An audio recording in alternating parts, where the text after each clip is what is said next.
Gracias, Eduardo. Buenos días a todos. ¿Cómo vamos? A ver, yo tengo mi apoya el día de hoy, ¿ya? Dame 2 segundos.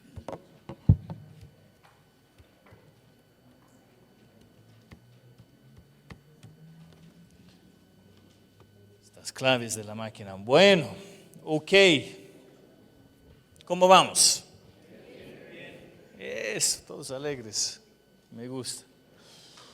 Hace un par de meses yo había conversado con la congregación, no sé si se acuerdan, una serie que se llamaba La verdadera prosperidad, ¿no es cierto? ¿Quién se acuerda de eso? Fue hace 2 meses más o menos. ¿Alguien se acuerda? Obviamente no generó mucho impacto. Esperemos que hoy día sea un poco mejor. Pero en esta serie que comencé, conversamos la primera vez de qué es la prosperidad verdadera. Y hablamos un poco de que la prosperidad no es tanto un tema de, voy a sacar mi pequeña billetera aquí, no es tanto un tema de la billetera, ¿no es cierto? Sino que es una condición de corazón. Yo he estado chido en muchas ocasiones de mi vida, pero nunca he sido pobre, ¿no es cierto? En cambio, yo he visto y conozco a algunas personas que son multimillonarios y tienen mucho dinero en su cuenta bancaria. Sin embargo, son verdaderos pobres. Porque la pobreza es un tema que va más allá del dinero. Es una condición de tu corazón. El día de hoy yo quiero centrar este mensaje en el tema de la generosidad. Prosperidad con propósito, y quiero hablar del día de hoy netamente sobre la generosidad. Hay un tema más en el último sermón, no sé si se acuerdan, pero también hablamos del concepto del diezmo y que tiene que ver el diezmo con la prosperidad, ¿no es cierto? Nuevamente es una condición de tu corazón para con la generosidad, sobre todo otras personas. Ok. Señor mi Dios, pido que utilices mi boca en todas mis imperfecciones, Señor, que permites que aprendamos algo de tu palabra y algunos principios de tu reino en nombre de Jesús. Amén. Ok. Hay 2 grandes errores en la iglesia cuando hablamos del concepto de prosperidad. La iglesia siempre, bueno, no siempre, pero en muchas ocasiones tiende a uno de estos 2 grandes errores. Uno de ellos es que tu prosperidad, la bendición sobre tu vida, tu economía, la abundancia que tienes en tu cuenta bancaria, es una marca de tu espiritualidad, tu nivel de espiritualidad, el nivel de desarrollo en tu caminar con Dios. Yo no creo eso. En ninguna parte de la Biblia podemos identificar o encontrar algún sustento de este tipo de enseñanza que se encuentra con frecuencia en la iglesia. Jesús era una persona que andaba en la faz de esta tierra y no tenía nada de bienes. Pero yo les hago la pregunta, ¿era Jesús pobre? Absolutamente no. La segunda enseñanza, en cambio, es que deberíamos aceptar la pobreza como una forma de vivir la vida. Que Dios quiere que todos tengamos apenas lo suficiente para vivir, ¿no es cierto? Y yo creo que en cualquiera de estos 2 extremos estamos viendo un error que no nos permite realmente tener un concepto verídico de qué es lo que la Biblia enseña en cuanto al dinero. Yo quisiera hablarles de unos temas. Yo creo que el Señor utiliza cosas naturales para enseñarnos principios espirituales. Y nosotros podemos ver en el Antiguo Testamento el ejemplo de los hijos de Israel cuando ellos pasaron de Egipto hacia la tierra prometida. Y nosotros que sabemos que Egipto representa pecado, y ellos estaban saliendo de Egipto en esta transformación, ¿no es cierto? Salen del pecado, salen de Egipto y pasan por ¿dónde? ¿Dónde caminaron 40 años? ¿Alguien sabe? Por un desierto, ¿no es cierto? Y fue el propósito, el plan de Dios que ellos viven para siempre en ese desierto. No, eso no era el diseño perfecto de Dios, sino que Dios utilizó esta experiencia en el desierto. Era una etapa muy importante durante la formación del pueblo de Israel. Fue un campo de entrenamiento porque ellos estaban aprendiendo qué es vivir en necesidad. Ellos estaban aprendiendo a vivir sin tener todo lo material a su disposición. Ellos estaban aprendiendo a vivir en escasez. ¿Y saben qué es lo curioso? Que cuando nosotros leemos en la Biblia, cuando el pueblo de Israel salió de Egipto, ¿qué pasó con ellos? Ellos salieron y fueron llevando algo de Egipto. ¿Qué fueron llevando? Todo el oro. Todo el oro. Sin embargo, ese mismo oro no les sirvió de nada en el desierto. Y no solamente eso, ese mismo oro se convirtió en ¿qué? En un ídolo. Ellos formaron una vaca, un toro, este ídolo, ¿no es cierto? Y la misma cosa que Dios quiso que sea para bendición para ellos, ellos formaron un ídolo de ese tema. La inmadurez siempre hará que nosotros convertimos la bendición de Dios, y es tan fácil para nosotros de igual forma convertirlo en ese toro dorado, esa vaca dorada. Muchas veces esa bendición viene a ser la cosa en donde nosotros ponemos nuestra confianza, esa cosa que cuando estamos en un momento duro, volvemos hacia esa bendición y nosotros buscamos confort y aseguranza en esa bendición. En esa experiencia del pueblo de Israel en el desierto, ellos tenían que aprender a depender en Dios. Podemos ver el ejemplo clarísimo que ellos cada día se levantaban en la mañana y encontraban este pan, el maná en el suelo, ¿no es cierto? Y Dios proveía el fuego en la noche, nube, el nube en el día, proveía milagros en cuanto al agua. Estamos hablando de un grupo de 3 millones de personas, 40 años en el desierto y no les faltó nada, absolutamente nada. En esa experiencia ellos aprendieron realmente a depender en Dios. Los milagros que Dios hizo era para sostenerles, ¿no es cierto? Para darles el sustento diario, para mantenerles vivos hasta que podrían llegar a posesionar la tierra prometida.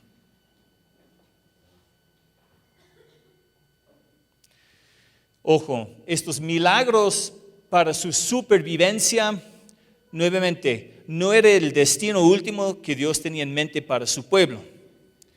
Podemos ver que Dios utiliza en nuestras vidas estas etapas en el desierto para que nosotros podamos aprender a confiar. Pero yo estoy firmemente convencido de que el deseo final de Dios es para nosotros también no posesionar el desierto y tampoco pasar toda la vida en el desierto, sino en algún momento posesionar nuestra tierra prometida también. Los milagros de supervivencia es la primera etapa. Nos preparan, ese tiempo en el desierto nos prepara para llegar a la tierra prometida, en donde nosotros estamos en la capacidad para plantar nuestros sembríos y posesionar la tierra.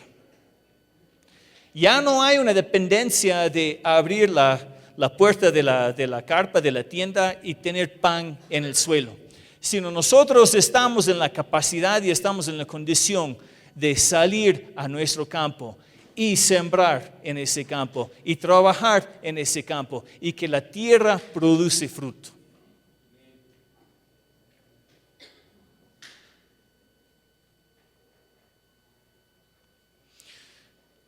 Quiero decirles una cosa aquí, los milagros del desierto nos permiten ver la mano de Dios en sostenernos. ¿Para qué? Para que en la tierra prometida tenemos la capacidad de trabajar y experimentar bendición en nuestro trabajo. Y cuando nosotros vemos esa bendición en nuestro trabajo, dar a quién la gloria, a Él. Si Dios es el mismo Dios que nos sostiene en los momentos de escasez, Dios es el mismo Dios que cuando nosotros tenemos bendición, es quien nos bendice. Es muy fácil en muchas personas, en las vidas de muchas personas, yo creo que es nuestra naturaleza que cuando nosotros salimos del desierto y comenzamos a ver el fruto de trabajo de nuestras manos y comenzamos a experimentar bendición, es muy fácil a quién dar el crédito para ese aumento, esa bendición. La tentación es que nosotros creemos que es el esfuerzo únicamente de nuestra mano. Y deberíamos dar el reconocimiento y la gloria siempre a Dios, porque es Dios quien nos bendice.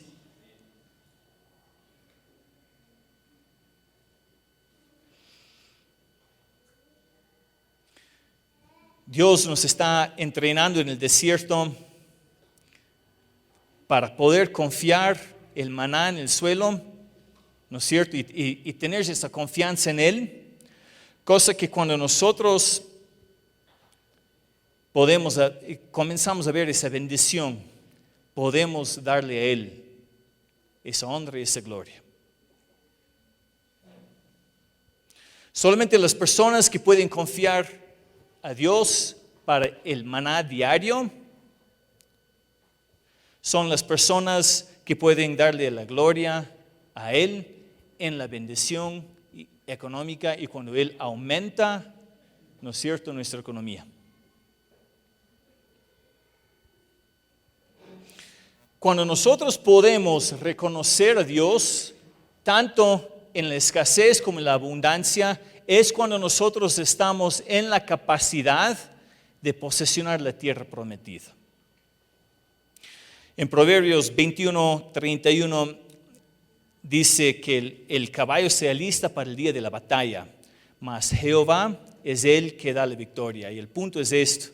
Yo creo que nosotros tenemos que prepararnos y hacer todo lo que nos corresponde en lo natural, pero es Dios quien nos favorece, es Dios quien bendice y Dios que da el aumento en todo lo que nosotros ponemos en nuestras manos a hacer.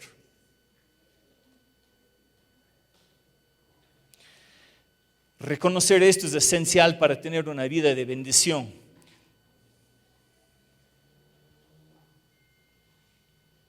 Necesitamos reconocer esto para tener una vida de bendición. En Proverbios 10:22, la bendición del Señor no añade tristeza, es la que enriquece y no trae tristeza con ello. Y hablamos hace un par de semanas y les comenté de este tema. Yo estoy convencido de que toda riqueza que viene afuera de nosotros reconocer el señorío de Jesucristo en nuestras vidas trae consigo un costo muy alto. Toda riqueza que viene fuera del señorío de Jesucristo siempre viene con un precio y condiciones. Yo he visto personas que consigan riquezas, pero les cuesta su familia, les cuesta relaciones, amistades, a veces su salud, su paz, su bienestar emocional. ¿No es cierto? ¿Han visto estos casos o no han visto estos casos ustedes? ¿No es cierto? Crisis tras crisis en sus vidas.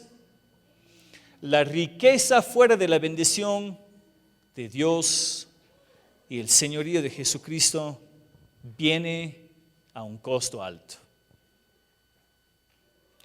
Y cuando nosotros hacemos el fin de nuestra vida una búsqueda de la riqueza económica y nosotros no estamos concentrados realmente en nuestras vidas en reconocer el señorío de Jesucristo, nos podemos desviar fácilmente.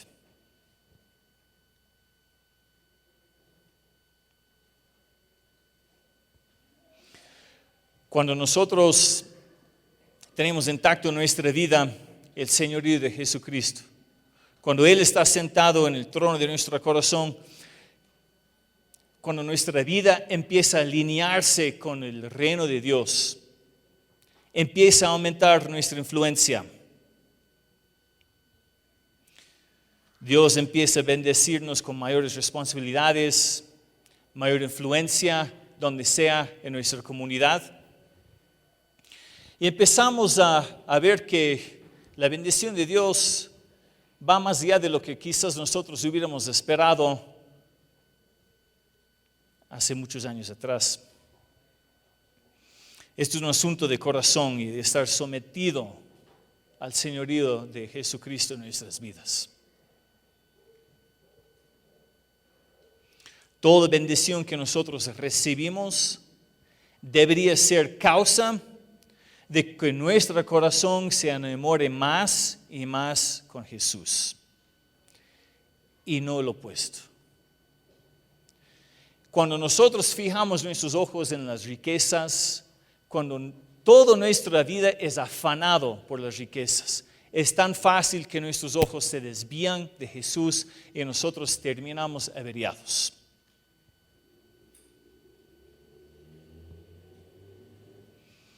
Todo es de Dios y todo le pertenece a Él. Todo lo que viene de mi labor, en donde no reconozco el señorío de Cristo, empiezo a asignarme a mi esfuerzo cualquier bendición o cualquier aumento que empiezo a experimentar. Empiezo a pensar que el fruto de mi labor es gracias a mis habilidades y mis esfuerzos. Inclusive en muchas ocasiones hay personas que tienen pretensiones de humildad, que tienen para labios hacia afuera un espíritu de, ese humildad falsa, ¿no? Pero es un tema aquí de corazón que cuando nosotros realmente pensamos que todo lo que tenemos es el resultado de nuestro esfuerzo, nosotros empezamos a darnos a nosotros el crédito de la obra de Dios en nuestras vidas. Sin embargo, cuando nosotros somos capaces de reconocer que la bendición, la riqueza que viene a raíz de nuestra labor, cuando nosotros reconocemos que eso viene como resultado de la obra de Dios, nosotros podemos inclusive acrecentar en nuestra relación con Él. Voy a llegar a unos versículos, pero todo esto como introducción para llegar a un par de conceptos más. Vamos conmigo en 2 de Corintios 9, versículos 6 al 13. 2 de Corintios 9, versículos 6 al 13.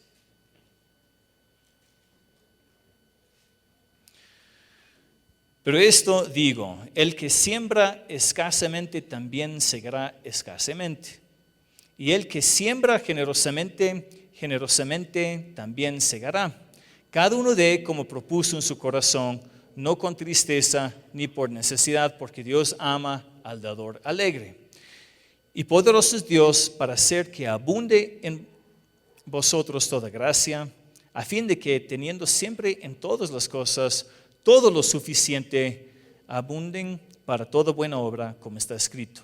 Repartió, dio a los pobres, su justicia permanece para siempre.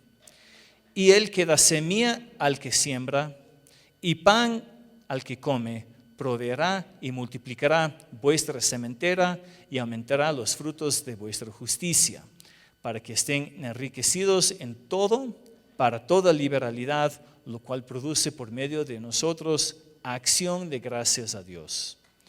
Porque la administración de este servicio no solamente suple lo que a los santos falta, sino que también abunda en muchas acciones de gracias a Dios. Pues por la experiencia de esta administración glorifican a Dios por la obediencia que profesan al Evangelio de Cristo y por la liberalidad de vuestra contribución para ellos y para todos. Ok, aquí hay unos temas muy interesantes. Pablo, cuando escribe esto, dice que la generosidad porque nuevamente estamos hablando de la generosidad, ¿no es cierto? Primero, para ser generoso, uno debería tener algo para dar, ¿no es cierto? Si uno está viviendo en escasez, es difícil ser generoso a los demás. Pero conforme uno va teniendo más y Dios produce el fruto de labor de tus manos, viene este concepto de generosidad. Y Pablo dice que la generosidad produce acción de gracia en otras personas. O sea, tu acto de generosidad puede cambiar, puede generar un estado emocional, puede generar un efecto, ¿no es cierto?, sobre la vida de otras personas. Tú puedes generar fruto espiritual y fruto de justicia en la vida de otra persona a causa de tu generosidad. ¿Sabían eso? A través de la generosidad, tú puedes contribuir al desarrollo espiritual de otras personas. Tienes a través de la generosidad ese poder activar eso en la vida de otra persona. En Proverbios 25, en versículos 21 y 22 pueden anotar esto, pero habla de que la generosidad despierta la conciencia de la persona a quien estás dando. Tu generosidad puede despertar la generosidad de la persona a quien estás dando y tú puedes generar en esa persona un cambio. Tú puedes despertar una reacción moral y espiritual que los lleva a cambiar el estado de su corazón. Y la generosidad puede hacer que se elevan los valores morales en una comunidad. Yo he visto esto cuando hay ciertas comunidades, pueblos en los Estados Unidos, cuando hay algún accidente o alguna tragedia. Inclusive aquí pasó, por ejemplo, podemos ver en el terremoto de 2016, creo que fue en Manta, esa expresión que nació de la gente de dar, ¿no es cierto? O sea, hubo una crisis, un sufrimiento, y yo creo que ese evento ayudó a que la comunidad se levante, se sienten más identificados y unificados como comunidad, y a través de actos espontáneos de generosidad, la gente empezó a dar las cosas. Habían centros de acopio que ya no podían recibir más cosas.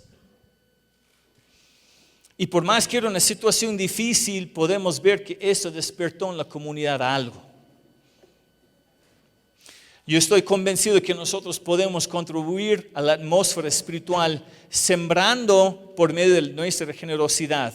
Y podemos generar esta atmósfera de agradecimiento, ¿no es cierto?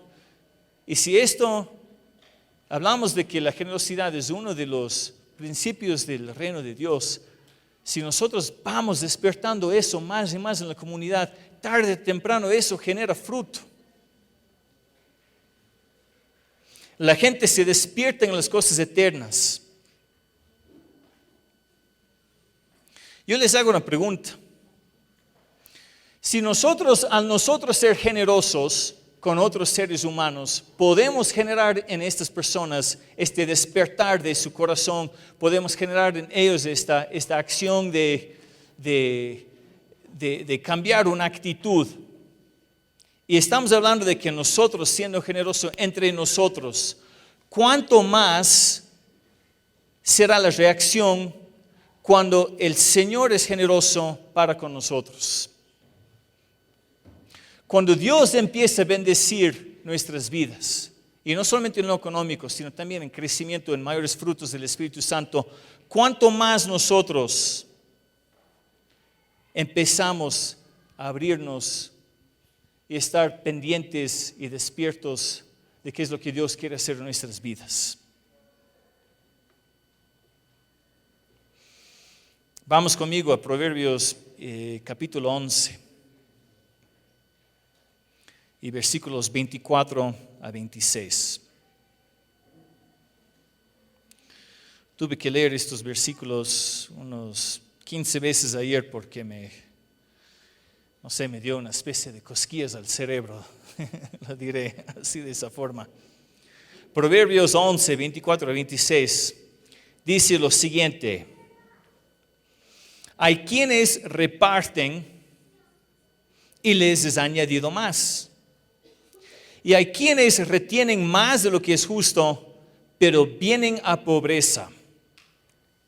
El alma generosa será prosperada, y el que saciare, él también será saciado. Al que acapara el grano, el pueblo lo maldecirá, pero bendición será sobre la cabeza del que lo vende. Y esta es la parte que me confundió muchísimo, porque aquí estamos en medio de unos versículos hablando de generosidad, y tenemos este tema que habla de la persona que vende a utilidad, una persona que vende su grano generando una utilidad, tendrá bendición. ¿Y por qué es esto? Porque esta persona está contribuyendo a la sociedad. Esa acción, ¿no es cierto?, de ser emprendedor, esa acción de tomar lo que Dios te ha dado, lo que Dios te ha puesto para que hagas con tus manos, de hacer producir eso, ¿no es cierto?, de que eso genera algo de valor para tu comunidad. En este caso, produces grano, algo necesitado para toda la persona para comer. Produces a través de un esfuerzo algo que las personas perciben como valioso. Y Dios considera que esto es ser generoso. Porque dentro de este contexto nosotros estamos viendo que aquí en versículo 24, los que reparten es añadido más, el alma generosa será prosperado, el que saciare será saciado, y el que produce grano y lo vende será bendito.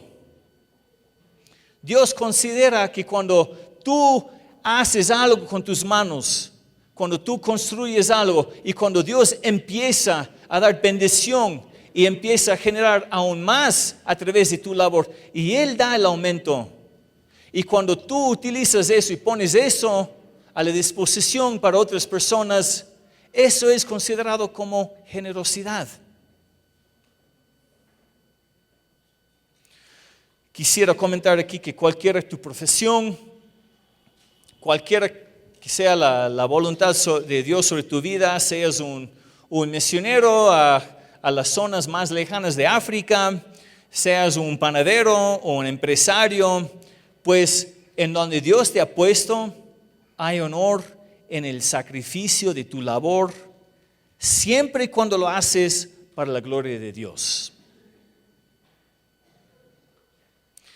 La intención de Dios es que todo trabajo debería ser un acto de alabanza hacia Él. Y no importa si eres un médico curando otras personas o eres una persona, un maestro de obra en algún sitio de construcción. Eclesiastés 9:10 dice, todo lo que te viniera a la mano para hacer, hazlo con todas tus fuerzas. Y en Colosenses 3:23 dice, y todo lo que hagan, háganlo de corazón como para el Señor. Cualquiera que sea tu labor en la faz de esta tierra, es un labor que cuando tú lo presentas al Señor como acto de alabanza, ese labor se vuelve algo que atrae la presencia del cielo sobre tu vida. Podemos ver en el Antiguo Testamento que siempre el fuego del cielo descendía y consumía ¿qué? El sacrificio. ¿No es cierto? La presencia de Dios llegaba a ese lugar del sacrificio y honraba ese acto de sacrificio. Y cuando nosotros ofrecemos nuestra labor, el labor de nuestras manos, como un sacrificio hacia el Señor, atrae la presencia también del Señor en donde tú estés.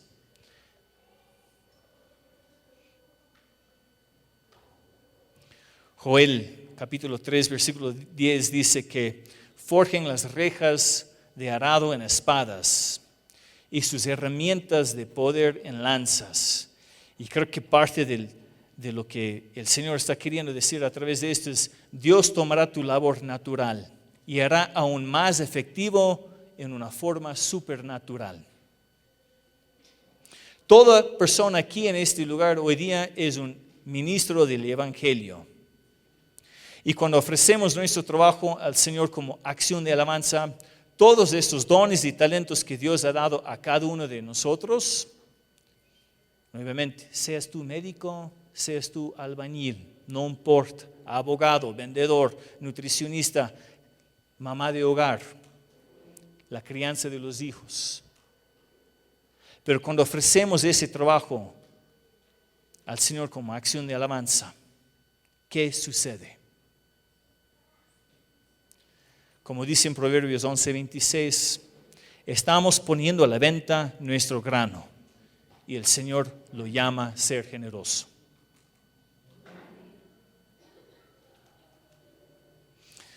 Vamos un poco más a este concepto de generosidad. En el Antiguo Testamento Dios instruyó formas de cuidar a los pobres y podemos ver que en Israel las personas que tenían terrenos, todos estos terratenientes sembraban sus campos de sembríos, ¿no es cierto?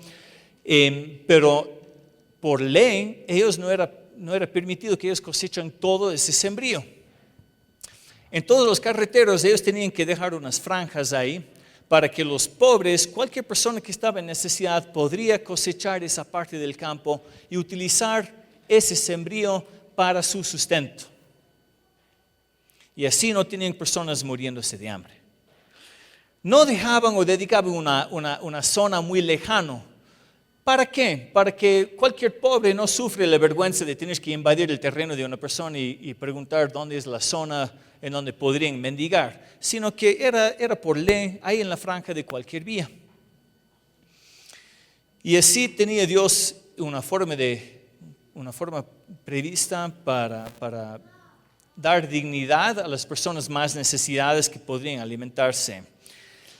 Y sin entrar mucho en el tema político con mucho detalle, porque no es mi intención, yo sí creo que tanto los sistemas de la derecha como de la izquierda hemos inventado toda forma muy buena para a veces humillar a las personas más necesitadas.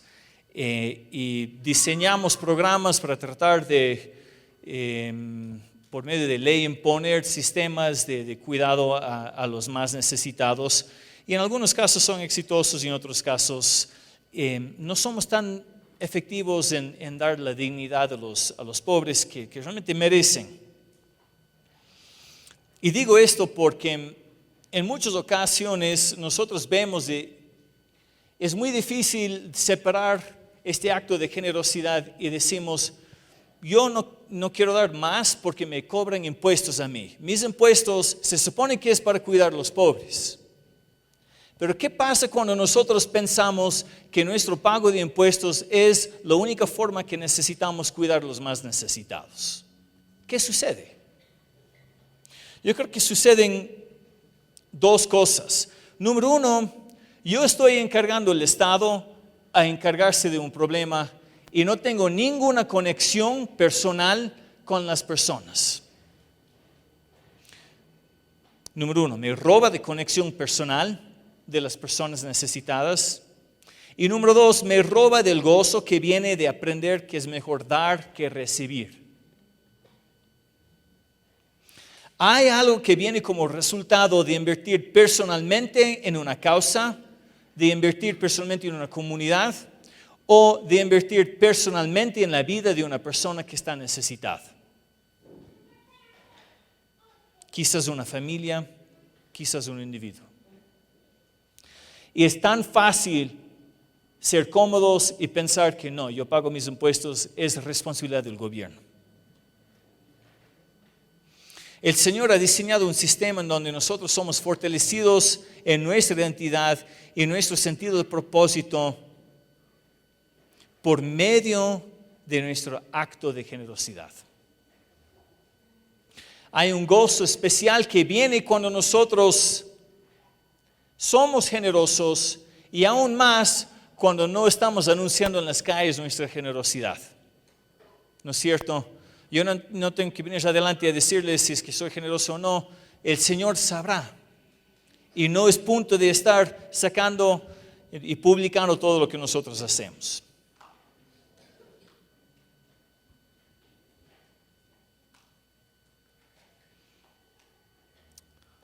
Voy a ir cerrando aquí.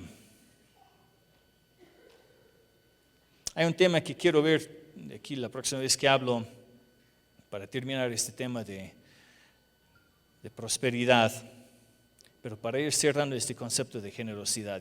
Yo creo que antes de ser generosos, como dije hace unos pocos minutos, para ser generosos tenemos que tener bendición en el fruto de nuestras manos, ¿no es cierto? Hay el ejemplo de la señora pobre que Jesús dijo, en su pobreza dio 2 centavos, pero dio más que todos los demás. No tienes que ser rico para dar, ¿no es cierto? Y quizás el último concepto es que Dios no desea que nosotros vivimos con temores y ansiedades en cuanto al dinero. Yo creo que el temor y la ansiedad que muchas veces viene cuando nosotros pensamos en nuestra situación económica limita nuestra creatividad. Yo creo que a veces limita, obviamente, nuestra dependencia del Señor para proveer. Y yo creo que Dios es un Dios creativo, ¿no? Podemos ver todo el universo que Él hizo en apenas 6 días. Mira la creatividad con la cual Dios creó las cosas. Yo sí creo que la creatividad es algo que Dios utiliza en nuestras vidas con mucha frecuencia para traer bendición para nosotros. Yo creo que Dios da el poder tener nuevas ideas, inventos, ideas de poner un negocio en el lugar adecuado. La gente es muy creativa porque fuimos creados con esa huella digital. Es como que nosotros tenemos las huellas digitales del Señor en nuestras vidas, ¿no? Y parte de Dios es ser creativo.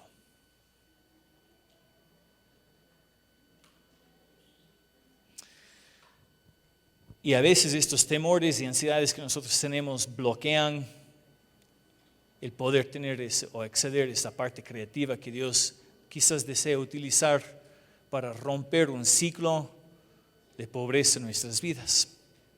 Si yo vivo en un estado de ansiedad y temor, es como andar con mi brazo dislocado. Yo sigo teniendo mi brazo, ¿no es cierto? Está ahí, es mi brazo, está todavía conectado a mi cuerpo, pero si está dislocado, no puedo utilizarlo de la forma óptima.